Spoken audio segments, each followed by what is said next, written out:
The Return of Sherlock Holmes by Sir Arthur Conan Doyle. Adventure 3. The Adventure of the Dancing Men.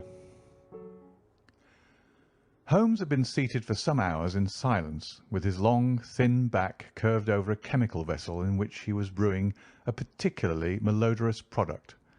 His head was sunk upon his breast, and he looked from my point of view like a strange, lank bird with dull grey plumage and a black topknot.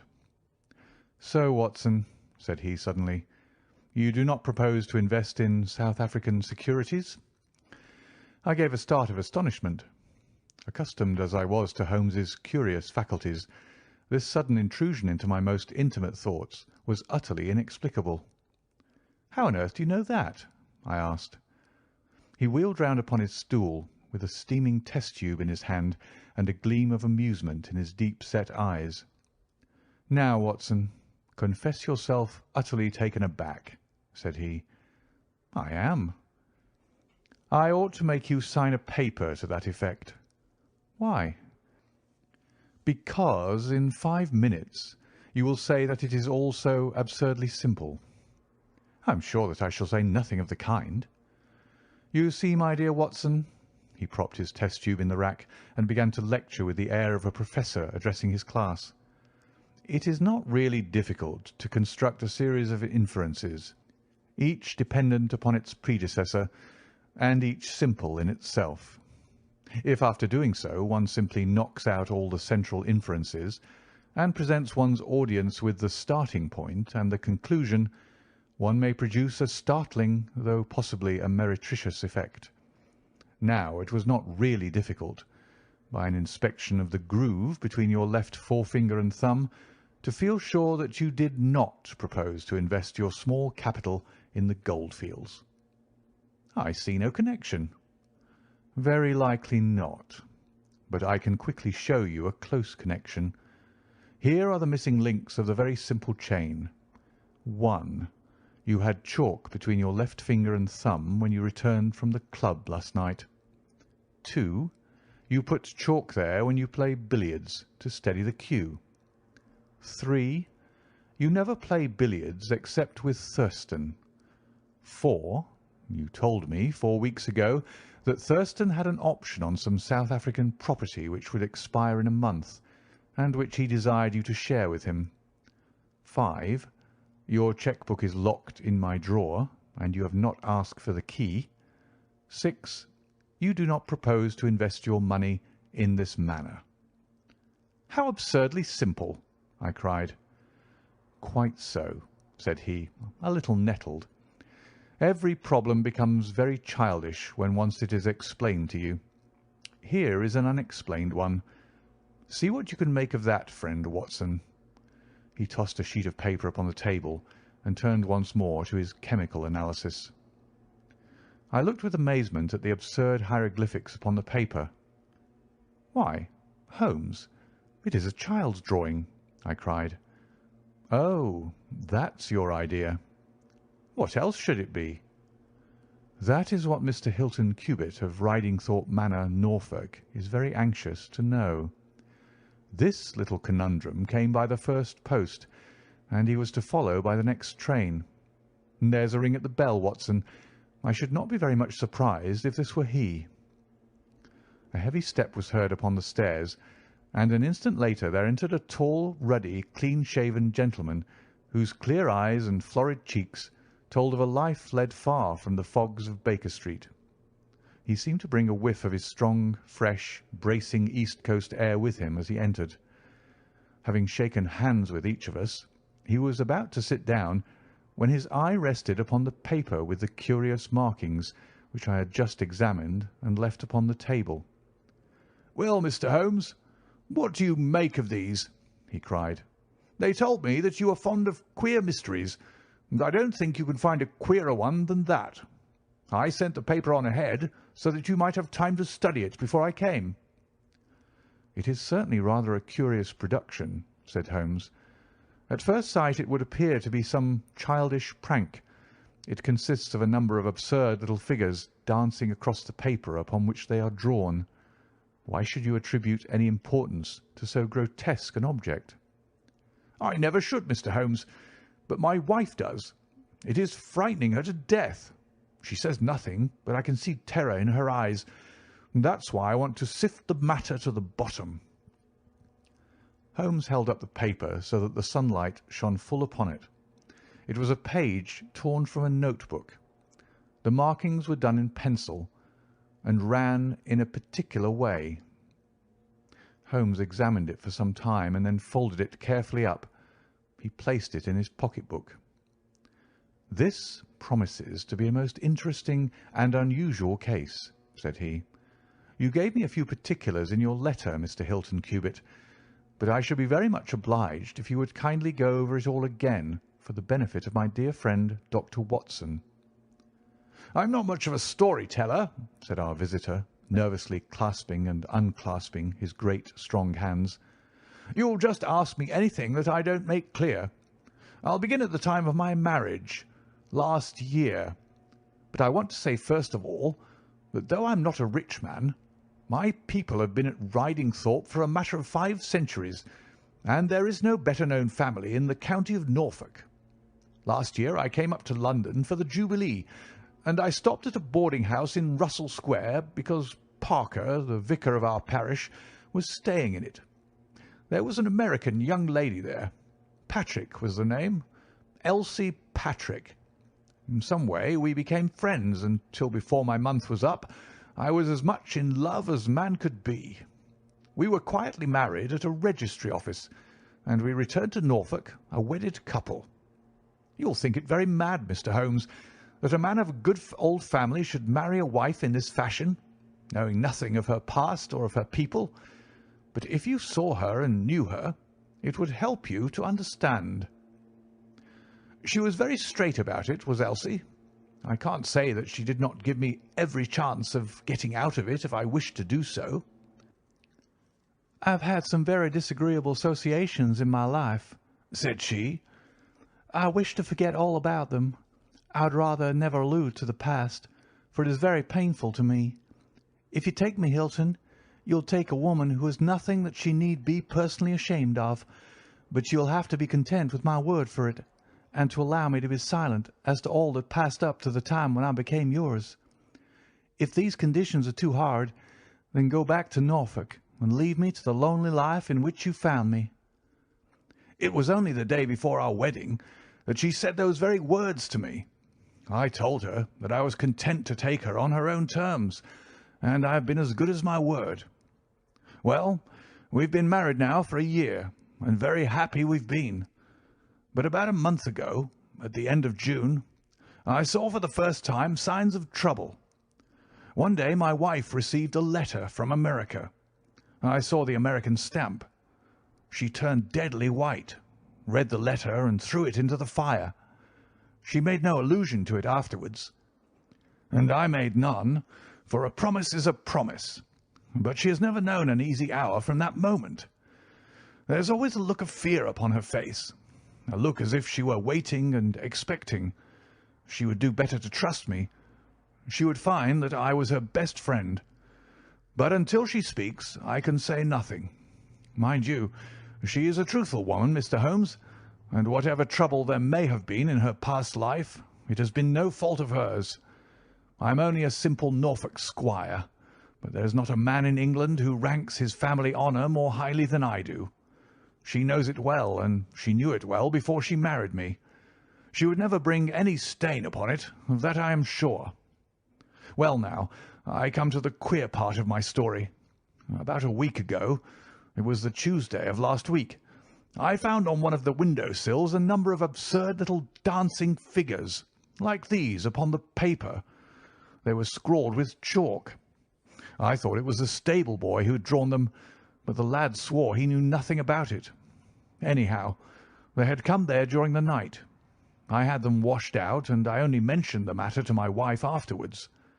To my surprise, she took it very seriously, and begged me if any more came to let her see them. None did come for a week, and then yesterday morning I found this paper lying on the sundial in the garden. I showed it to Elsie, and down she dropped in a dead faint.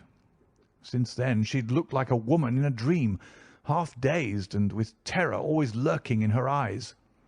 It was then that I wrote and sent the paper to you, Mr. Holmes. It was not a thing that I could take to the police, for they would have laughed at me. But you will tell me what to do.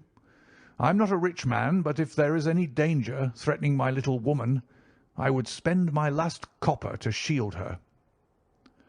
He was a fine creature, this man of the old English soil, simple, straight, and gentle, with his great, earnest blue eyes and broad, comely face. His love for his wife and his trust in her shone in his features. Holmes had listened to his story with the utmost attention, and now he sat for some time in silent thought.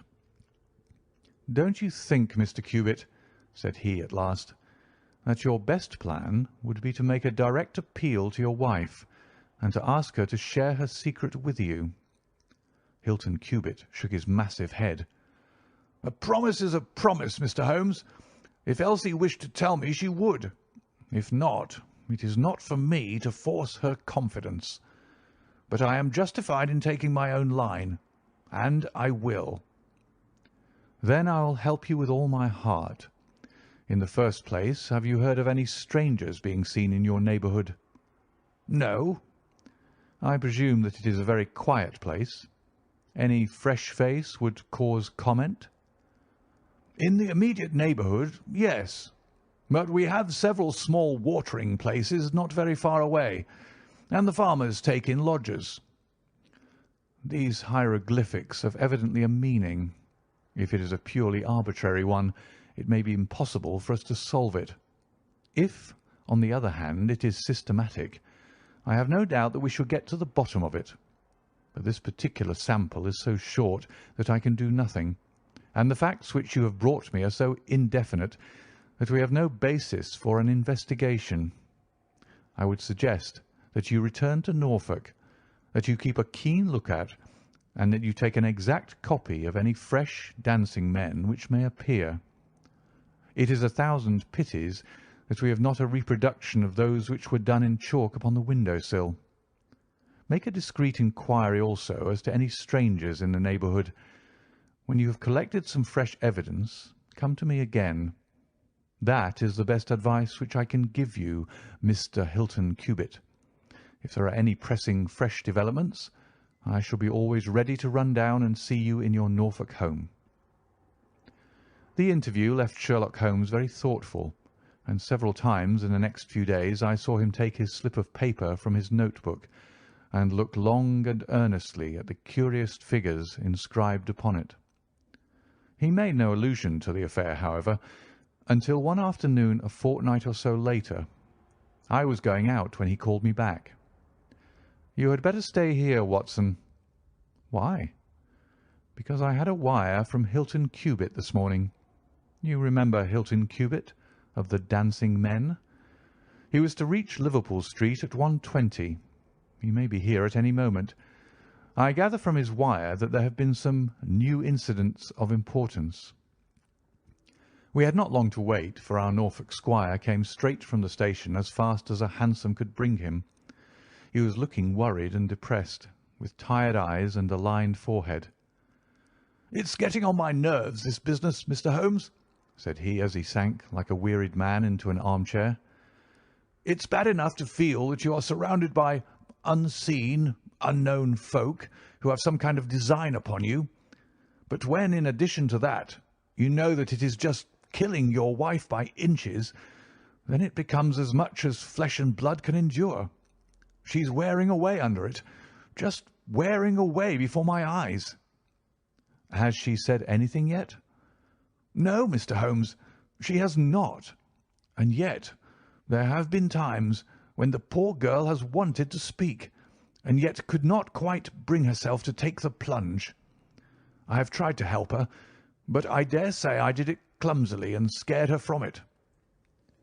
She has spoken about my old family and our reputation in the county, and our pride in our unsullied honour, and I always felt it was leading to the point. But somehow it turned off before we got there." "But you have found out something for yourself?" "A good deal, Mr. Holmes. I have several fresh dancing men pictures for you to examine, and what is more important, I have seen the fellow." "What, the man who draws them?" "Yes, I saw him at his work. But I will tell you everything in order. When I got back after my first visit to you, the very first thing I saw next morning was a fresh crop of dancing men. They had been drawn in chalk upon the black wooden door of the tool house, which stands beside the lawn in full view of the front windows. I took an exact copy, and here it is." He unfolded a paper and laid it upon the table. "Here is a copy of the hieroglyphics." "Excellent," said Holmes. "Excellent. Pray continue." "When I had taken the copy, I rubbed out the marks, but 2 mornings later a fresh inscription had appeared. I have a copy of it here." Holmes rubbed his hands and chuckled with delight. "Our material is rapidly accumulating," said he. 3 days later, a message was left scrawled upon paper and placed under a pebble on the sundial. Here it is. The characters are, as you see, exactly the same as the last one. After that I determined to lie in wait, so I got out my revolver, and I sat up in my study, which overlooks the lawn and garden.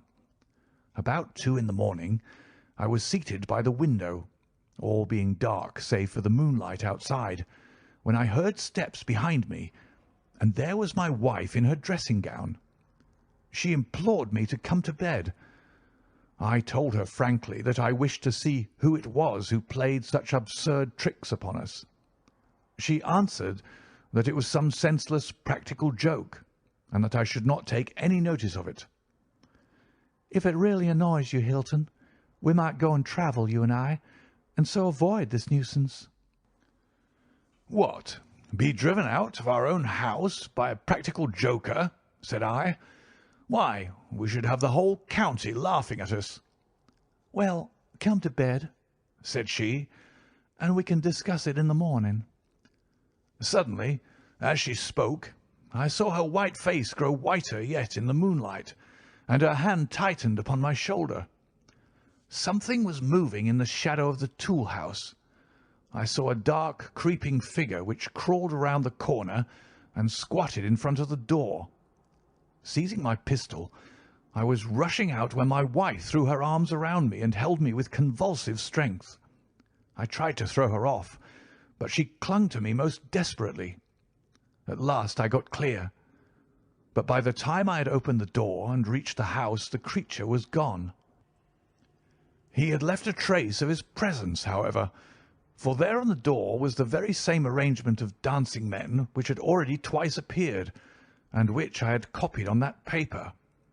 There was no other sign of the fellow anywhere, though I ran all over the grounds, and yet the amazing thing is that he must have been there all the time, for when I examined the door again in the morning, he had scrawled some more of his pictures under the line which I had already seen. "Have you that fresh drawing?" "Yes, it is very short, but I made a copy of it, and here it is." Again he produced a paper. The new dance was in a different form.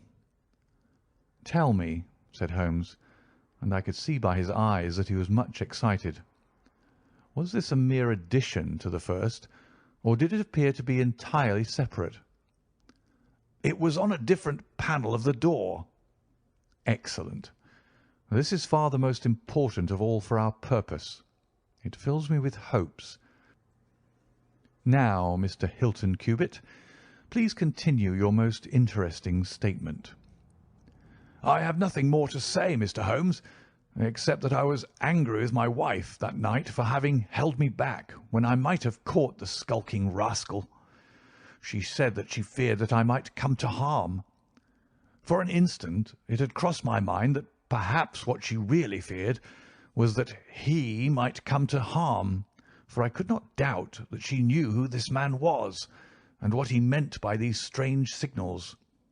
But there is a tone in my wife's voice, Mr. Holmes, and a look in her eyes which forbid doubt, and I am sure that it was indeed my own safety that was in her mind. There's the whole case, and now I want your advice as to what I ought to do. My own inclination is to put half a dozen of my farm lads in the shrubbery, and when this fellow comes again to give him such a hiding that he will leave us in peace for the future." "I fear it is too deep a case for such simple remedies," said Holmes. "How long can you stay in London?" "I must go back to-day. I would not leave my wife alone all night for anything. She is very nervous, and begged me to come back." "I dare say you are right, but if you could have stopped, I might possibly have been able to return with you in a day or two. Meanwhile, you will leave me these papers, and I think that it is very likely that I shall be able to pay you a visit shortly and to throw some light upon your case." Sherlock Holmes preserved his calm, professional manner until our visitor had left us, although it was easy for me, who knew him so well, to see that he was profoundly excited. The moment that Hilton Cubitt's broad back had disappeared through the door, my comrade rushed to the table, laid out all the slips of paper containing dancing men in front of him, and threw himself into an intricate and elaborate calculation. For 2 hours I watched him as he covered sheet after sheet of paper with figures and letters, so completely absorbed in his task that he had evidently forgotten my presence. Sometimes he was making progress and whistled and sang at his work.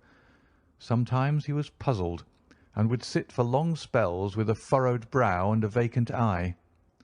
Finally, he sprang from his chair with a cry of satisfaction and walked up and down the room, rubbing his hands together. Then he wrote a long telegram upon a cable form. "If my answer to this is as I hope, you will have a very pretty case to add to your collection, Watson," said he. "I expect that we shall be able to go down to Norfolk to-morrow, and to take our friend some very definite news as to the secret of his annoyance." I confess that I was filled with curiosity, but I was aware that Holmes liked to make his disclosures at his own time and in his own way, so I waited until it should suit him to take me into his confidence. But there was a delay in that answering telegram, and 2 days of impatience followed, during which Holmes pricked up his ears at every ring of the bell. On the evening of the 2nd there came a letter from Hilton Cubitt. All was quiet with him, save that a long inscription had appeared that morning upon the pedestal of the sundial. He enclosed a copy of it, which he reproduced. Holmes bent over this grotesque frieze for some minutes, and then suddenly sprang to his feet with an exclamation of surprise and dismay. His face was haggard with anxiety. "We have let this affair go far enough," said he. "Is there a train to North Walsham to-night?" I turned up the timetable. The last had just gone. "Then we shall breakfast early and take the very first in the morning," said Holmes. "Our presence is most urgently needed. Ah, here is our expected cablegram. One moment, Mrs. Hudson, there may be an answer. No, that is quite as I expected. This message makes it even more essential that we should not lose an hour in letting Hilton Cubitt know how matters stand, for it is a singular and a dangerous web in which our simple Norfolk squire is entangled." So indeed it proved, and as I come to the dark conclusion of a story which had seemed to me to be only childish and bizarre, I experience once again the dismay and horror with which I was filled.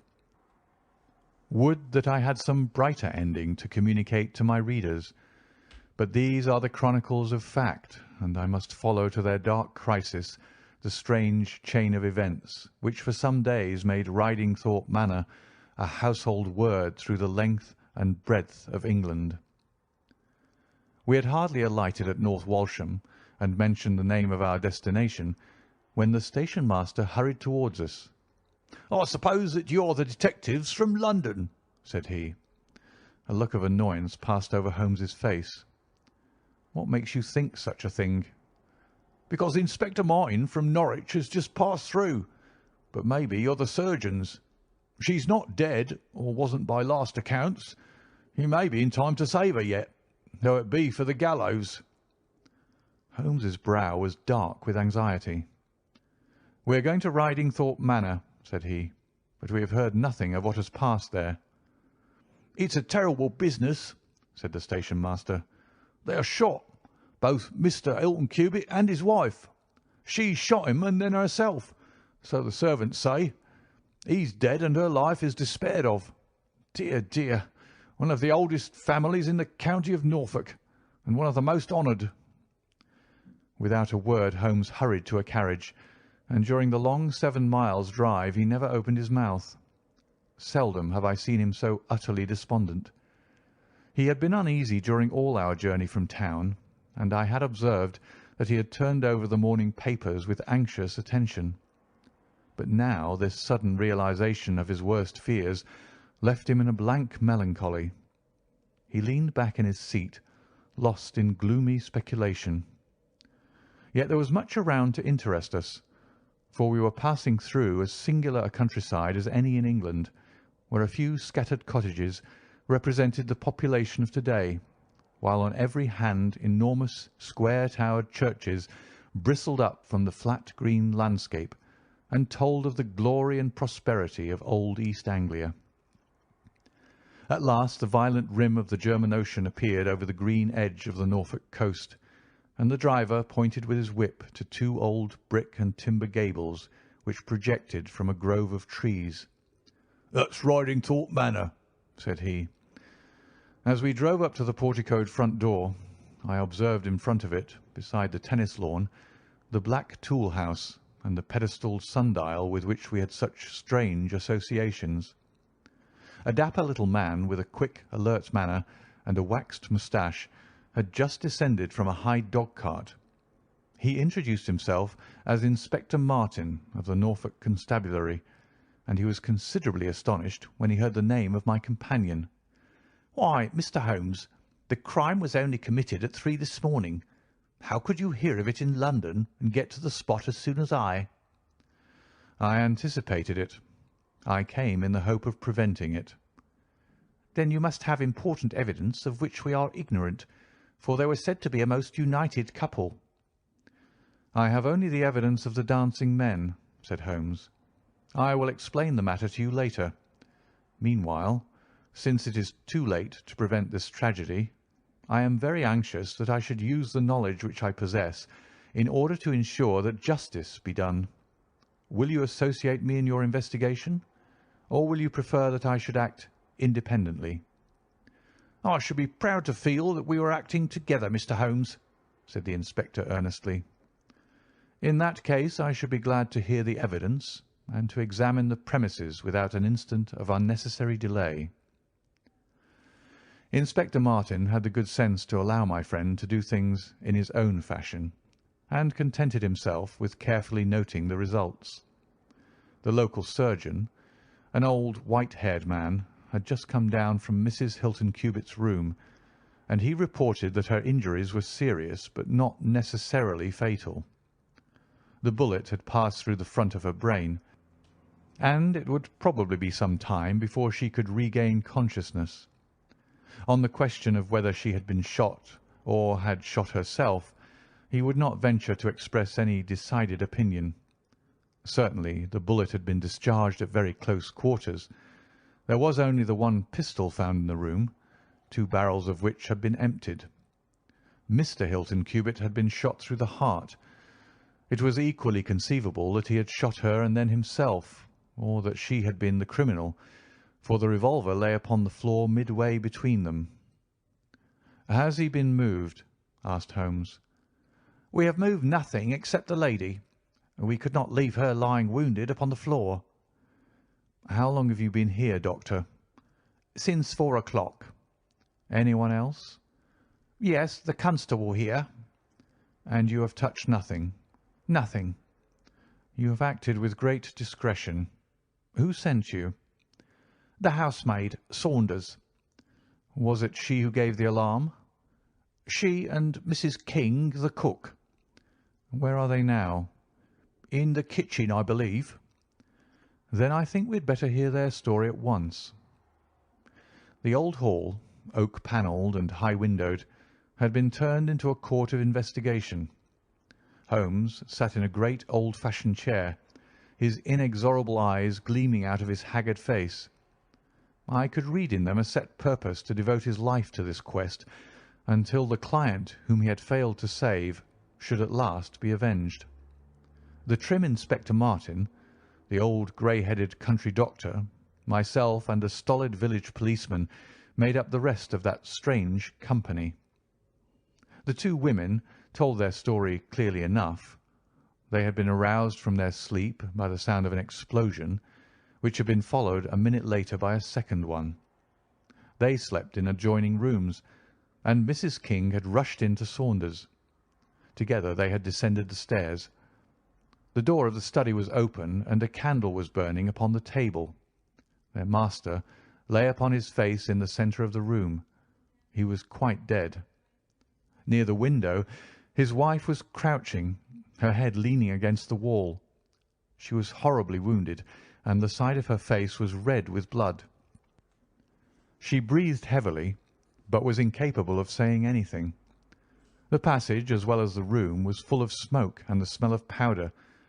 The window was certainly shut and fastened upon the inside. Both women were positive upon the point. They had at once sent for the doctor and for the constable. Then, with the aid of the groom and the stable boy, they had conveyed their injured mistress to her room. Both she and her husband had occupied the bed. She was clad in her dress, he in his dressing gown over his night clothes. Nothing had been moved in the study. So far as they knew, there had never been any quarrel between husband and wife. They had always looked upon them as a very united couple. These were the main points of the servants' evidence. In answer to Inspector Martin, they were clear that every door was fastened upon the inside, and that no one could have escaped from the house. In answer to Holmes, they both remembered that they were conscious of the smell of powder from the moment that they ran out of their rooms upon the top floor. "I commend that fact very carefully to your attention," said Holmes to his professional colleague, "and now I think that we are in a position to undertake a thorough examination of the room."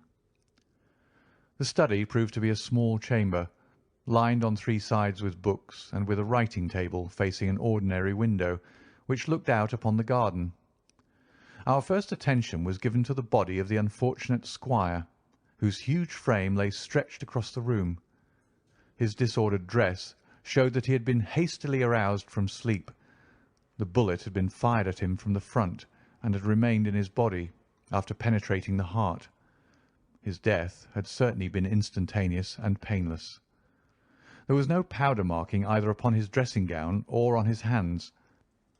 According to the country surgeon, the lady had stains upon her face, but none upon her hand. The absence of the latter means nothing, though its presence may mean everything, said Holmes. Unless the powder from a badly fitting cartridge happens to spurt backward, one may fire many shots without leaving a sign. I would suggest that Mr. Cubitt's body may now be removed. I suppose, Doctor, you have not recovered the bullet which wounded the lady. A serious operation will be necessary before that can be done, but there are still 4 cartridges in the revolver. 2 have been fired and 2 wounds inflicted, so that each bullet can be accounted for. So it would seem, said Holmes. Perhaps you can account also for the bullet which has so obviously struck the edge of the window. He had turned suddenly, and his long thin finger was pointing to a hole which had been drilled right through the lower window sash, about an inch above the bottom. "By George!" cried the inspector.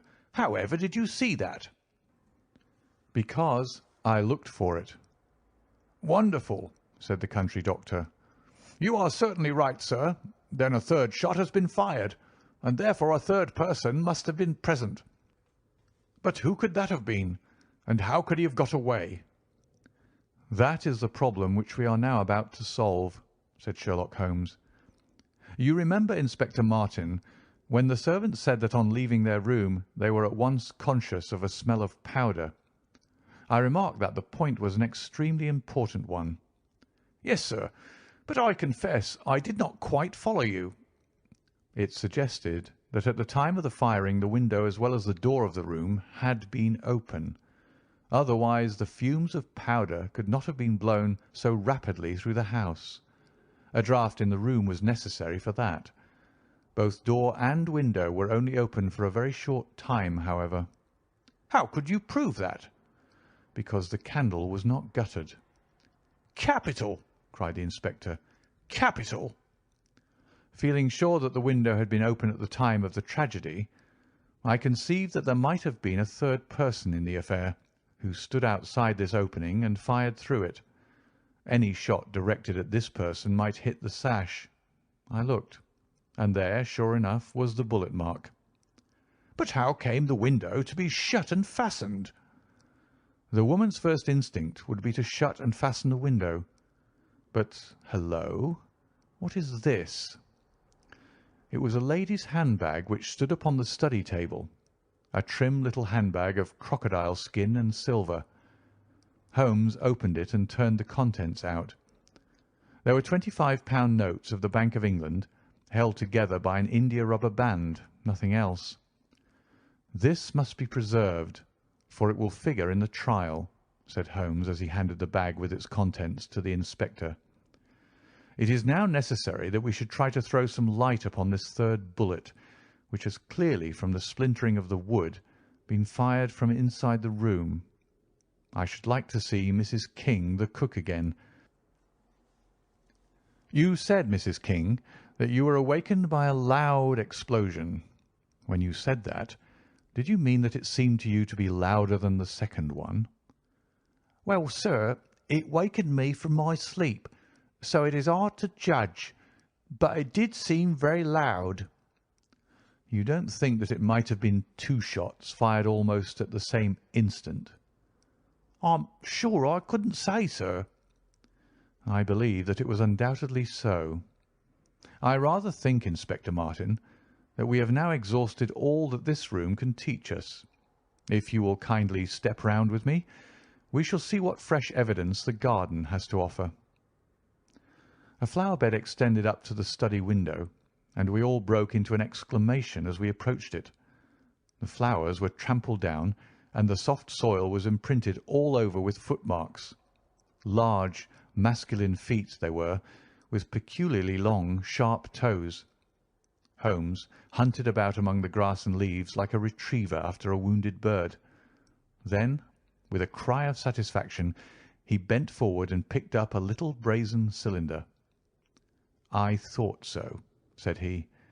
"The revolver had an ejector, and here is the third cartridge. I really think, Inspector Martin, that our case is almost complete."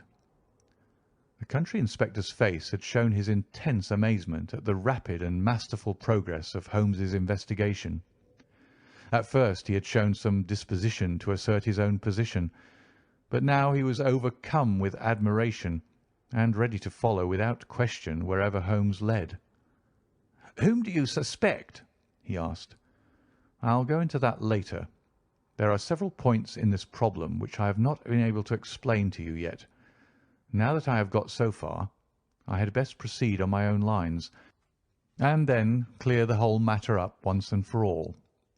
"Just as you wish, Mr. Holmes, so long as we get our man." "I have no desire to make mysteries, but it is impossible at the moment of action to enter into long and complex explanations. I have the threads of this affair all in my hand. Even if this lady should never recover consciousness, we can still reconstruct the events of last night and ensure that justice be done. First of all, I wish to know whether there is any inn in this neighbourhood known as Elridge's." The servants were cross-questioned, but none of them had heard of such a place. The stable-boy threw a light upon the matter by remembering that a farmer of that name lived some miles off in the direction of East Ruston. "Is it a lonely farm?" "Very lonely, sir." "Perhaps they have not heard yet of all that happened here during the night." "Maybe not, sir." Holmes thought for a little, and then a curious smile played over his face. "Saddle a horse, my lad," said he. "I shall wish you to take a note to Elridge's farm." He took from his pocket the various slips of the dancing men. With these in front of him, he worked for some time at the study table. Finally, he handed a note to the boy with directions to put it into the hands of the person to whom it was addressed, and especially to answer no questions of any sort which might be put to him. I saw the outside of the note, addressed in straggling, irregular characters, very unlike Holmes's usual precise hand. It was consigned to Mr. Abe Slaney, Elridge's Farm, East Ruston, Norfolk. "I think, Inspector," Holmes remarked, "that you would do well to telegraph for an escort, as if my calculations prove to be correct, you may have a particularly dangerous prisoner to convey to the county jail. The boy who takes this note could no doubt forward your telegram. If there is an afternoon train to town, Watson, I think we should do well to take it, as I have a chemical analysis of some interest to finish, and this investigation draws rapidly to a close." When the youth had been dispatched with the note, Sherlock Holmes gave his instructions to the servants. If any visitor were to call asking for Mrs. Hilton Cubitt, no information should be given as to her condition, but he was to be shown at once into the drawing-room. He impressed these points upon them with the utmost earnestness. Finally, he led the way into the drawing-room, with the remark that the business was now out of our hands, and that we must while away the time as best we might until we could see what was in store for us. The doctor had departed to his patients, and only the inspector and myself remained. "I think that I can help you to pass an hour in an interesting and profitable manner," said Holmes, drawing his chair up to the table and spreading out in front of him the various papers upon which were recorded the antics of the dancing men. "As to you, friend Watson, I owe you every atonement for having allowed your natural curiosity to remain so long unsatisfied. To you, Inspector, the whole incident may appeal as a remarkable professional study. I must tell you, first of all, the interesting circumstances connected with the previous consultations which Mr. Hilton Cubitt had with me in Baker Street." He then shortly recapitulated the facts which have already been recorded. "I have here in front of me these singular productions at which one might smile, had they not proved themselves to be the forerunners of so terrible a tragedy. I am fairly familiar with all forms of secret writings, and am myself the author of a trifling monograph upon the subject, in which I analyse 160 separate ciphers. But I confess that this is entirely new to me. The object of those who invented the system has apparently been to conceal that these characters convey a message, and to give the idea that they are the mere random sketches of children. Having once recognised, however, that the symbols stood for letters, and having applied the rules which guide us in all forms of secret writings, the solution was easy enough. The first message submitted to me was so short that it was impossible for me to do more than to say, with some confidence, that the symbol XXX stood for E. As you are aware, E is the most common letter in the English alphabet, and it predominates to so marked an extent that even in a short sentence one would expect to find it most often. Out of 15 symbols in the first message, 4 were the same, so it was reasonable to set this down as E. It is true that in some cases the figure was bearing a flag, and in some cases not, but it was probable from the way in which the flags were distributed that they were used to break the sentence up into words. I accepted this as a hypothesis, and noted that E was represented by XXX. But now came the real difficulty of the inquiry. The order of the English letters after E is by no means well marked, and any preponderance which may be shown in an average of a printed sheet may be reversed in a single short sentence.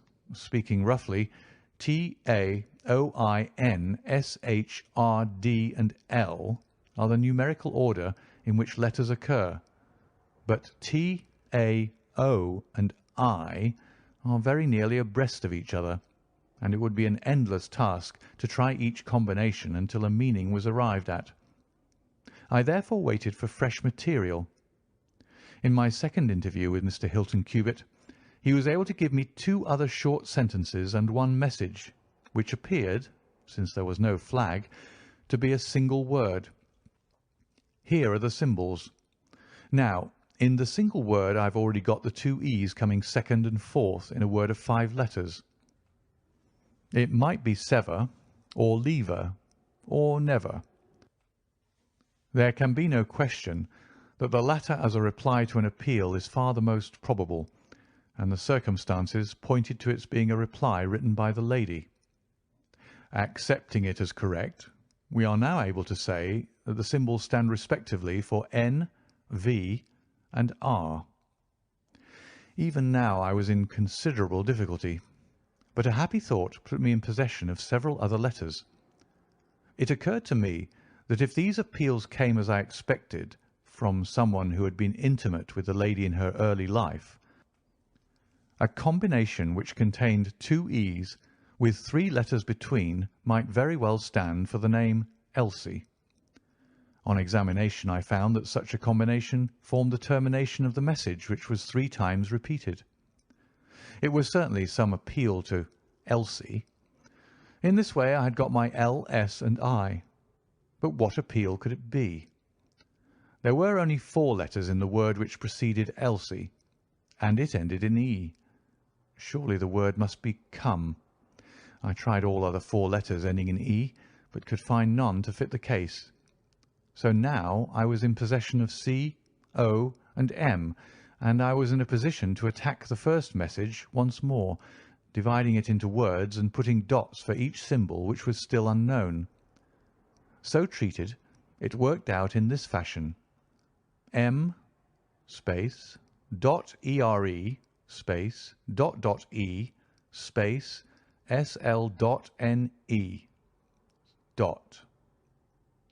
Now the first letter can only be A, which is a most useful discovery, since it occurs no fewer than 3 times in this short sentence, and the H is also apparent in the second word. Now it becomes am here A.E slain, or filling in the obvious vacancies in the name, am here Abe Slaney. I had so many letters now that I could proceed with considerable confidence to the second message, which worked out in this fashion: A. space ELRI space ES. Here I could only make sense by putting T and G for the missing letters, and supposing that the name was that of some house or inn at which the writer was staying. Inspector Martin and I had listened with the utmost interest to the full and clear account of how my friend had produced results which had led to so complete a command over our difficulties. "What did you do then, sir?" asked the inspector. I had every reason to suppose that this Abe Slaney was an American, since Abe is an American contraction, and since a letter from America had been the starting point of all the trouble. I had also every cause to think that there was some criminal secret in the matter. The lady's allusions to her past, and her refusal to take her husband into her confidence, both pointed in that direction. I therefore cabled to my friend Wilson Hargreave of the New York Police Bureau, who has more than once made use of my knowledge of London crime. I asked him whether the name of Abe Slaney was known to him. Here is his reply: "The most dangerous crook in Chicago." On the very evening upon which I had his answer, Hilton Cubitt sent me the last message from Slaney. Working with known letters, it took this form: Elsie .re.are space to meet thy go. The addition of a P and a D completed a message which showed me that the rascal was proceeding from persuasion to threats, and my knowledge of the crooks of Chicago prepared me to find that he might very rapidly put his words into action. I at once came to Norfolk with my friend and colleague, Dr. Watson, but unhappily only in time to find that the worst had already occurred. "It is a privilege to be associated with you in the handling of a case," said the inspector warmly. "You will excuse me, however, if I speak frankly to you. You are only answerable to yourself, but I have to answer to my superiors. If this Abe Slaney, living at Elridge's, is indeed the murderer, and if he has made his escape while I am seated here, I should certainly get into serious trouble." "You need not be uneasy. He will not try to escape." "How do you know?" "To fly would be a confession of guilt." "Then let us go arrest him." "I expect him here every instant." "But why should he come?" "Because I have written and asked him." "But this is incredible, Mr. Holmes. Why should he come because you have asked him? Would not such a request rather rouse his suspicions and cause him to fly?" "I think I have known how to frame the letter," said Sherlock Holmes. "In fact, if I am not very much mistaken, here is the gentleman himself coming up the drive." A man was striding up the path which led to the door. He was a tall, handsome, swarthy fellow, clad in a suit of grey flannel with a Panama hat, a bristling black beard, and a great, aggressive hooked nose, and flourishing a cane as he walked. He swaggered up a path as if the place belonged to him, and we heard his loud, confident peal at the bell. "I think, gentlemen," said Holmes quietly, "that we had best take up our position behind the door. Every precaution is necessary when dealing with such a fellow. You will need your handcuffs, Inspector. You can leave the talking to me." We waited in silence for a minute, one of those minutes which one can never forget. Then the door opened, and the man stepped in. In an instant Holmes clapped a pistol to his head, and Martin slipped the handcuffs over his wrists. It was all done so swiftly and deftly that the fellow was helpless before he knew that he was attacked. He glared from one to the other of us with a pair of blazing black eyes. Then he burst into a bitter laugh. "Well, gentlemen, you have the drop on me this time. I seem to have knocked up against something hard, but I came here in answer to a letter from Mrs. Hilton Cubitt. Don't tell me that she is in this. Don't tell me that she helped to set a trap for me." "Mrs. Hilton Cubitt was seriously injured, and is at death's door." The man gave a hoarse cry of grief which rang through the house. "You're crazy!" he cried fiercely. "It was he that was hurt, not she. Who would have hurt little Elsie? I may have threatened her, God forgive me, but I would not have touched a hair of her pretty head. Take it back, you. Say that she is not hurt." "She was found badly wounded by the side of her dead husband." He sank with a deep groan on the settee, and buried his face in his manacled hands. For 5 minutes he was silent. Then he raised his face once more, and spoke with the cold composure of despair. "I have nothing to hide from you, gentlemen," said he. "If I shot the man, he had a shot at me, and there's no murder in that. But if you think I could have hurt that woman, then you don't know either me or her. I tell you, there was never a man in this world loved a woman more than I loved her. I had a right to her. She was pledged to me years ago. Who was this Englishman that he should come between us? I tell you that I had the first right to her, and that I was only claiming my own." "She broke away from your influence when she found the man that you are," said Holmes sternly.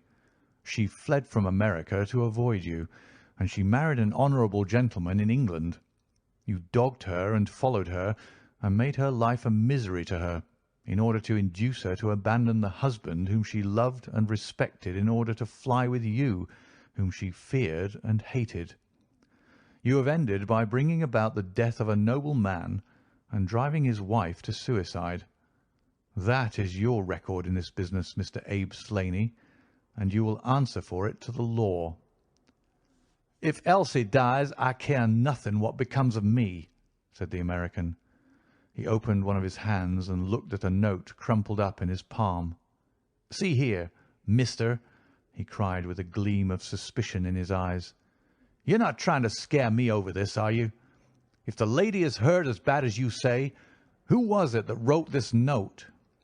He tossed it forward onto the table. "I wrote it, to bring you here." "You wrote it? There was no one on earth outside the joint who knew the secret of the dancing men. How came you to write it?" "What one man can invent, another can discover," said Holmes. "There is a cab coming to convey you to Norwich, Mr. Slaney, but meanwhile you have time to make some small reparation for the injury you have wrought. Are you aware that Mrs. Hilton Cubitt has herself lain under grave suspicion of the murder of her husband, and that it was only my presence here, and the knowledge which I happen to possess, which has saved her from the accusation? The least that you owe her is to make it clear to the whole world that she was in no way, directly or indirectly, responsible for his tragic end." "I ask nothing better," said the American. "I guess the very best case I can make for myself is the absolute naked truth."